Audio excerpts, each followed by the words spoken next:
இப்போ school college பசங்க பாத்தீங்கன்னா ஃப்ரீ டைம்ல வந்து சும்மா இருக்காம பார்ட் டைம் ஆட்டு கேட்டரிங்கு, போட்டோகிராஃபர் அசிஸ்டன்ட் ஜாப் இந்த மாதிரி விஷயங்களுக்கெல்லாம் போய் நல்ல இன்கம் கொண்டு வந்துட்டு இருக்காங்க.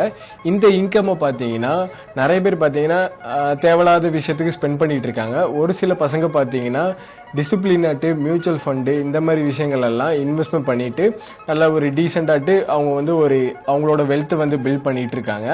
நானும் என்னோட ஆரம்ப காலத்துல பாத்தீங்கன்னா போட்டோகிராஃபர் அசிஸ்டன்ட் போய் நான் வந்து எனக்கு வர இன்கம் பாத்தீங்கன்னா கண்டமேனிக்கு நான் செலவு பண்ணாம நான் வந்து சேர்த்து வச்சதுனாலதான் இப்போ வந்து என்னால சில விஷயங்களை வந்து என்னால ஸ்டெடியா பண்ண முடியுது.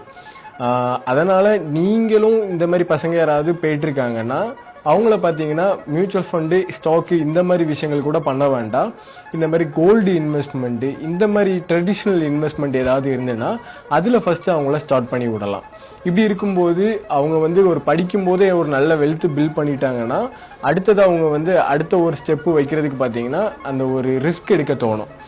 நம்ம வந்து காலேஜ் முடிச்ச பிறகு நம்ம எதுனாலும் பாத்துக்கலாம் அப்படின்னு நினைச்சீங்கன்னா எதுவுமே நடக்காது. அதனால பாத்தீங்கன்னா இப்போ இருக்கிற மணில இருந்தே நீங்க வந்து சேவ் பண்ண ஆரம்பிக்கலாம்.